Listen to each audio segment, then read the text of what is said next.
Okay. Hey guys. So I just tried to do this on Facebook chat room, and it just I don't know, it was weird. But I was on a roll, so I thought I'm just gonna try and recreate this here. I don't know if I can share screens. I know it says I can. Um, okay. So. But I can't. Interesting. I can do it from here, maybe. Yeah, I can. Let's try this. You don't need to see that. Okay, so anyway, this is kind of what I was going on.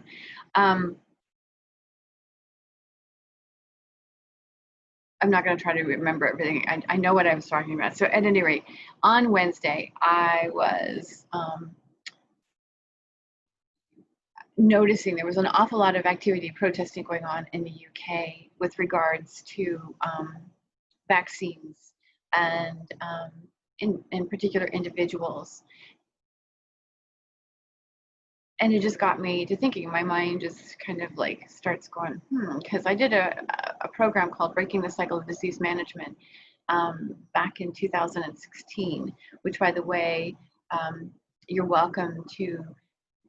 I'm gifting this right now. So it's about 3.5 hours of pre-recorded video with supporting documents, handouts. At any rate, so I was reminded of some of the points of that in the second part when I got into the history of medicine. Okay, and the history of medicine dates back thousands of years, with Merck being the original.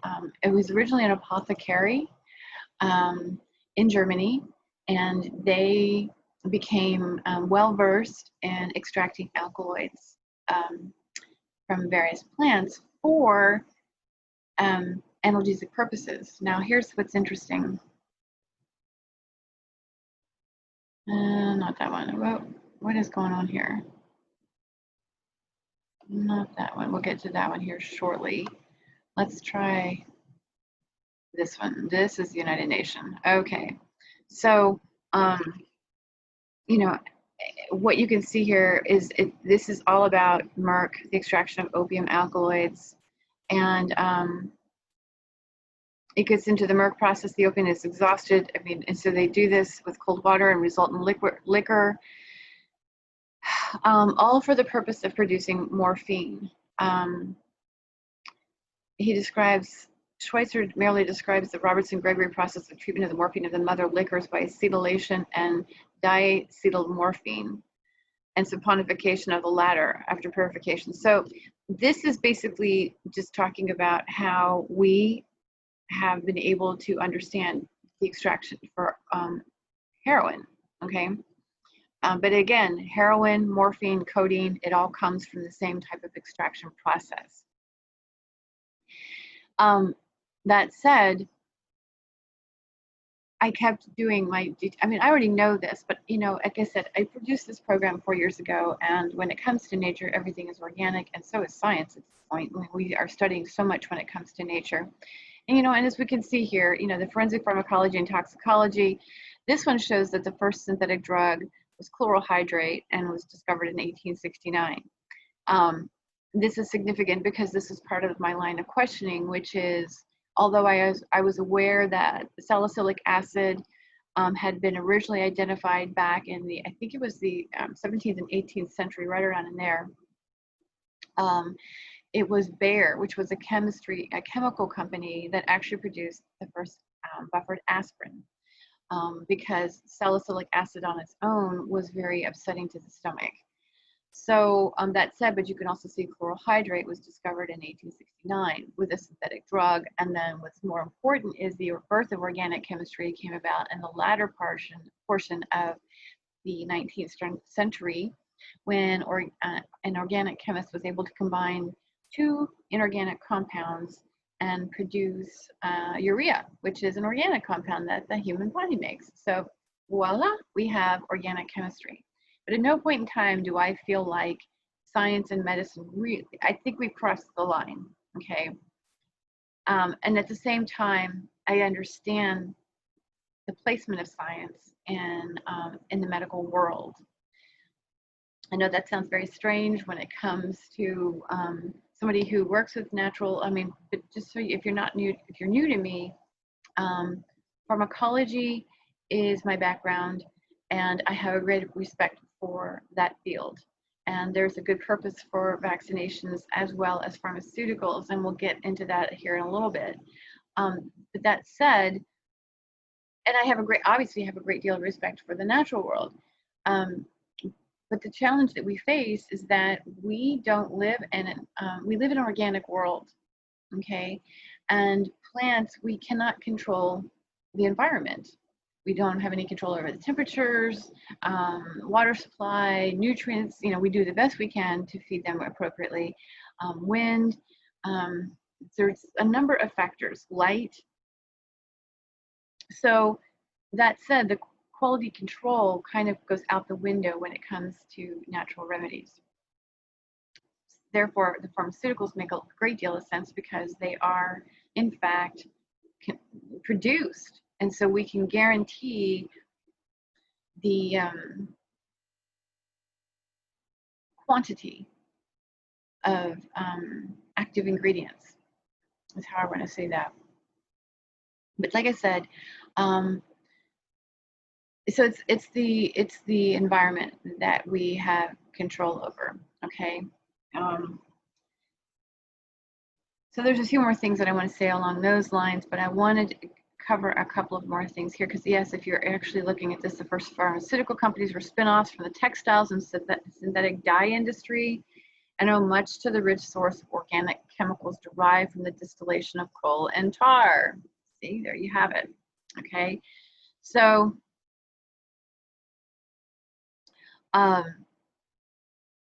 the first analgesics and antipyretics exemplified by phenacetin and acetonaldehyde were simple chemical derivatives of aniline and p-nitrophenol, both of which were byproducts from coal and tar. Okay, now see, this is where it gets interesting, because again, like I said, I was watching and reading things about the protest in England with regards to vaccinations, and personally, they're concerned because it seems to me that there's going to be forced vaccines, and I don't think that's right. I think it's a violation of our rights to do that. And I will say more about why I don't necessarily think vaccinations are necessary if we get to a certain point. But that said, I really wanted, so in this, I wanted to point out that there's an evolution here that's occurring in the field of medicine, because you have science sticking their nose in. And today, with these vaccinations, what we have is a different scientists, although they may, computer scientists. Earlier this year, with the outbreak of the pandemic, I actually did a lot of work on how to build immune resilience, not suppress it, not stimulate it, but actually build resilience. And I made that proposition, proposed an abstract to JAMA, a medical publication, and I was told that their readership wouldn't be interested. That said, I went ahead and published some information on my website, but building immune resilience is very, very important. But while I was doing the research for that, I came across a number of computer science students who were investigating the immune system, because they're trying to build this into computers. The resilience, they were actually looking at immune resilience in the human being and what qualifies human immune resilience, and wanting to, again, build that into our processors.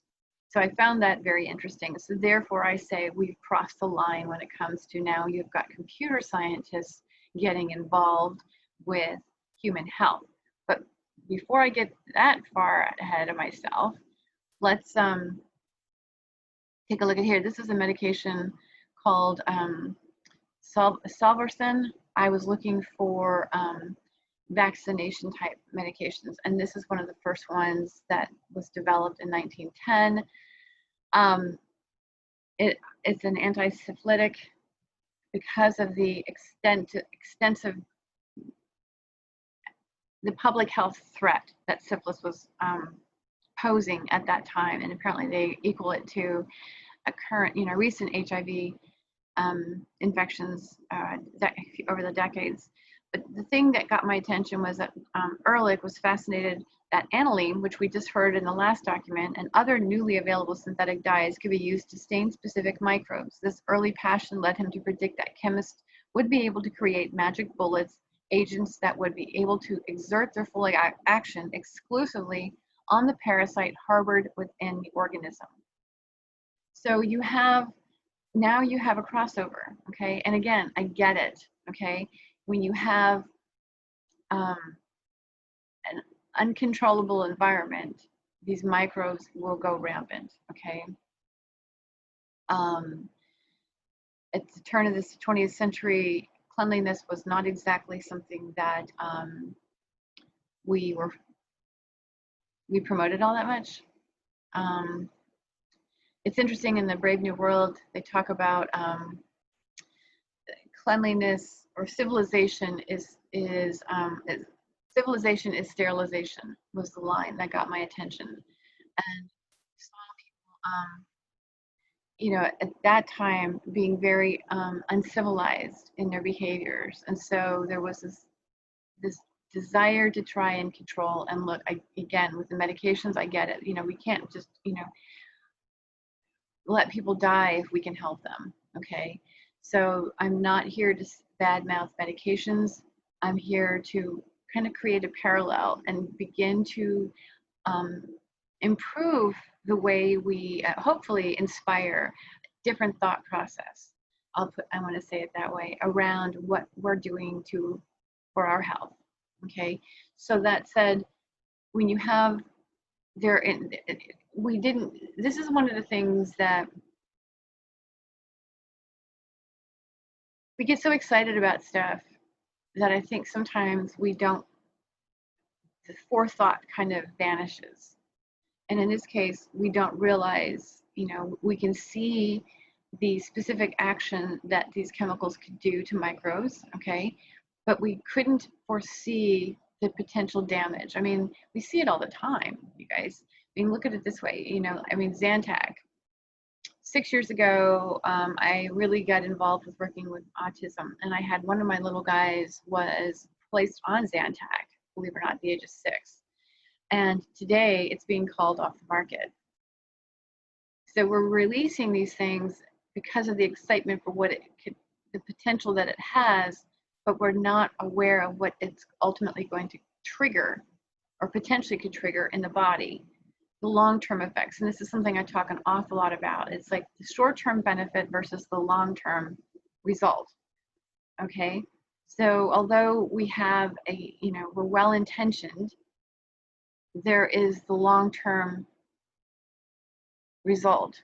And then there's the profiteering off of this stuff too, which I don't go for greed, okay? I go for well-intentioned. But when we talk about computer scientists getting involved in vaccinations, there's something else there. I don't know that it's 100% well-intentioned, because the body is perfectly capable of taking care of itself. But then again, like I mentioned earlier, it's the environment. We don't have any control over the environment when it comes to the plants. Therefore, we can't just grow plants and expect to use them for medicine. We have, until we can get a hold of the human body, the potential for different types of infections is significant. It's bound to happen depending on we hear stress, we hear the phrase stress kills. I mean, I don't know, when I was much younger, it was like every time I got really, really stressed out, I got really sick. I got a cold. I would get sick, because the stress just, it doesn't weaken the body, it changes the body, it alters the body. That's the one thing that I've learned since then. We have this idea that we're weakened, And that's something that was really brought to light in rereading The Brave New World. He talks about emotional engineering, and I see this happening on a grander scale these days because we are being informed that the body is weak, the body is incapable, the body is susceptible, and this is only a factor when the environment, meaning the internal environment, is unstable. Okay, so as I mentioned, though, I do see a place for pharmaceuticals and I do see a place for vaccinations, especially if we are looking at ourselves and we realize that I'm anxious all the time, I worry all the time, and until I can get my mind and my emotions in check, I would benefit to have this. Okay, these are checkpoints. Okay, but then you want to include natural remedies like essential oils, and that's something I want to touch on here, and we can talk about more at another time, which is the essential oils are signaling molecules versus nutrients are cofactors, and I address that in breaking the cycle of disease management. So there's a big difference between using food and oils. So if you go and get a vaccination, consider you would benefit from knowing which oils to use for yourself. And that comes through, consultations, because the use of oils is not, the proper use of oils isn't going to be found on a book because it's precision. There's a precision to it. And what I mean by that is that was the whole point of the Human Genome Project, was to help develop precision medicine. And again, no, it's not reliable because every body is different. You can't come up with a general formula for helping everybody on this problem or with this problem because each system varies to certain degrees. So that said, even with my case with cancer, I was left with cancer. So I had breast cancer. For those of you that don't know, I was diagnosed with breast cancer a year ago, in the right breast, and they didn't get it all out, and then was told after my surgery that there's potentially some in my left breast. Now, had that been presented at the time of my initial consultation, I would have opted for a double mastectomy, just hands down. It's tormenting. And at the same time, it's been beneficial because it's really catapulted my work into understanding how to integrate the two worlds. So that said, I did opt for an oral chemo and radiation because I know my mind. Again, self-checking. I know how I worry, and yes, you can potentially help the body eliminate cancer with natural remedies. We hear people talking about it all the time, but the fact is I don't know anybody that absolutely lives in a state of bliss, and if you do, you're not living with degenerative disease. Let me just put it to you that way. So it's wise to incorporate the two worlds. And so it taught me how to blend the two safely, because drug injury is a big deal. I just want to help people prevent drug injury without question. So that said, I couldn't control my internal environment 100%, but I could use oils to create stability, which is a big boon when it comes to restoring health and wellness. But again, oils are not the key. They are a key in helping the body, but they don't fix the body. If that makes any sense. They do. There are some very, very powerful constituents, and but they don't always mix with medications, and it just really depends on what you've got going on. But one of the things that comes to mind also is the fact that we have a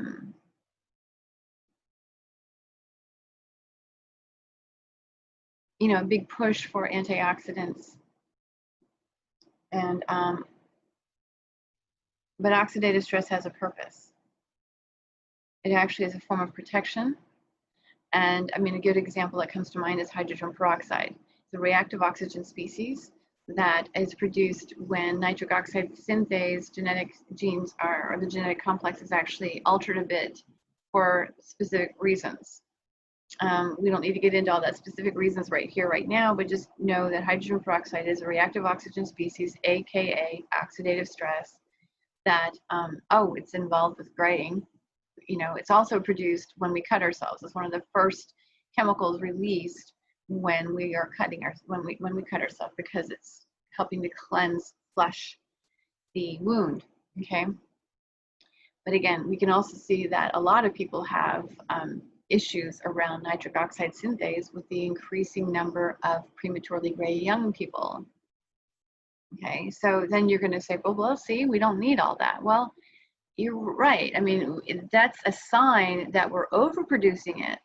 Okay, does that mean go flush your body with a bunch of antioxidants? No, because here's why. Hydrogen peroxide also is used by the body to store heavy metals, because the body is unable to eliminate heavy metals on its own. So we store it in primarily two places, either the substantia nigra or the bone marrow, which is part of the endocrine system. And so hydrogen peroxide actually stores certain metals in the bone marrow. Now, so you could say we could chelate it. You're right, we could do that. But the fact is you never know when you're going to be exposed to it, and the body's already storing it in there, okay? It can chelate it from the blood. It can't pull it from the brain, and it won't pull it from the bones. Once it's stored, okay? But what we're doing as a species is we are trying to take control of what the body is actually capable of doing. And this is why I say stability. So overdoing it on antioxidants, overdoing it on anti-inflammatories, overdoing it, like things like omega-3s. We hear that omega-3s are good for us, right? Too many omega-3s creates inflammation, because why? We need omega-6s. They keep each other in check. So there's balance there. The perfect ratio would be found actually in hemp hearts. That is the perfect ratio of omega-3s and omega-6s, because both fatty acids are required for the hormonal system and nerve and brain health. Just going to say that. Probiotics is another great one. Yes, we have a lot of food products out there that, animal products that have been fed antibiotics. So the inclusion of probiotics maybe once a week. Okay, cool. You know, a better way to do it? Coconut oil. Eat a spoonful of coconut oil every day, because that actually helps with it just helps with digestion, and actually helps to balance the gut flora much better than taking a bunch of probiotics. Because if you have skin conditions like eczema or psoriasis, too many probiotics actually aggravates the system. So these are examples of where we are being marketed to, and it's not to our advantage to go overboard. And again, this is why being able to check ourselves and kind of reel it in a little bit and think about balance and stability. One of the things that came up here was during all of this was, I already have it highlighted from when I tried to do the last video, was this, this is right off of Bill and Melinda Gates Foundation.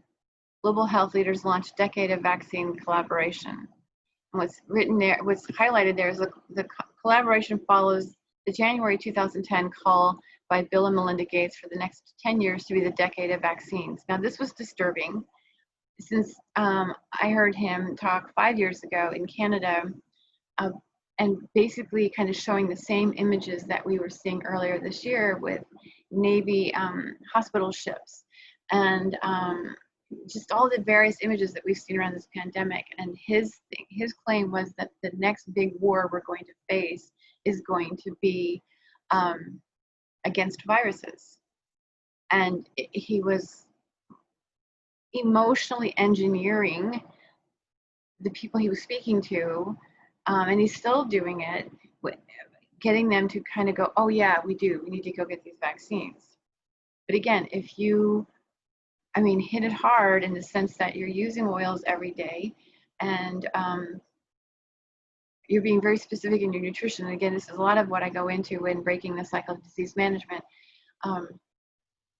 And it was, by the way, that program actually was the catalyst for aromagenomics, because in aromagenomics, I actually show you and work with you on how to integrate oils with medications. But the idea right now is to start using them on a daily basis. And I don't mean just buy them from the local store and just be diffusing them. I mean deliberately use them for providing stability in the body, helping the body de-escalate the stress mechanism, supporting the full use of acetylcholine, not just in the autonomic nervous system, but in the digestive system. Those are the kinds of things. And so that's really what's important. So breaking the cycle of the disease management really is an argument, if you will, for beginning to use oils and foods almost like a wine pairing, okay? Working with them together so that you can begin to understand that. Like I said, oils are signaling molecules. They actually activate, they help to regulate genetic expression, just like many lipophilic chemicals. If somebody wants to say to you, oils don't do that, just tell them they don't know what they're talking about. A lipophilic chemical will activate or deactivate genetic receptors. Hormones are lipophilic chemicals. The environment is full of them. I think over 70,000 of them are lipophilic chemicals. There's 45 million chemicals right now we're producing around the world. Producing and consuming. Over 70,000 of them have been confirmed endocrine disruptors. That means they're lipophilic, okay? And these are man-made, okay? So as I said, science has really crossed a boundary here because it's got its hands in everywhere. And although we cannot control the quality of the plants, we've got to understand that what we're over-consuming a lot of lipophilic chemicals. And so the body is like, again, another reason for managing our health with both pharmaceuticals and naturals, as opposed to just going, I'm going to do it one way or the other. It's not an extreme here. And so at any rate, when you have somebody like this and they've been collaborating to produce vaccines, it's bothersome because, you know, when we're mentally being prepared to just be ready to show up at the store, at the local pharmacy to get a vaccination, why aren't we being told that the body is capable of actually protecting itself? Again, this comes back to building immune resilience. It is capable, but immune resilience begins with stability. So the body is constantly going for balance, okay? If you give it too much antioxidants, it's going to produce oxidative stress and response. For every action, there's an equal and opposite reaction, okay? So it's important to keep in mind that for as much inflammation as we want to eliminate, there's a purpose to it. I mean, if I could show you, I don't want to pick up my computer, but I mean, my foot, I had surgery on it 3 weeks ago to repair a joint that had worn down to bone on bone. And the foot is swollen. And when I use it, it swells. You know, people are like, oh, you should be, you know, put stuff on it. And well, I do. I also put my foot up, but I want to use my foot. You know, I don't want to be, you know, just sitting around not using my foot. I use it with caution. And then I put my foot up and I will put oil, but the inflammation stays. Okay, because why? Because I put enough stress on my foot that my foot is now being, you know, is protecting that area. There's a purpose to it. So when I have people go, well, I'm not, you know, this isn't working for me. Well, there's a purpose to whatever's going on. And can we just find a way to provide ease and stability and have faith? I just did a post on my website, you know, are we, you know, wanting to defy or rely on nature? And sometimes when we get too hasty in our decisions to control the body, we're trying to defy it. We're trying to defy our nature. And so what I'm seeing here through the history of medicine is that we have good reason to rely on nature. And our job is really learning how to tune into it. And above all, just know when we're being sold, because the body's capable. And while I appreciate the intelligence of everybody and the technology they've provided, sometimes less is better. So on that note, I'm going to let you guys go and tell you that I'm going to stop my share here and just thank you again. And when I decide to stage another one of these, I will let you know. All right. Thanks again, and be well.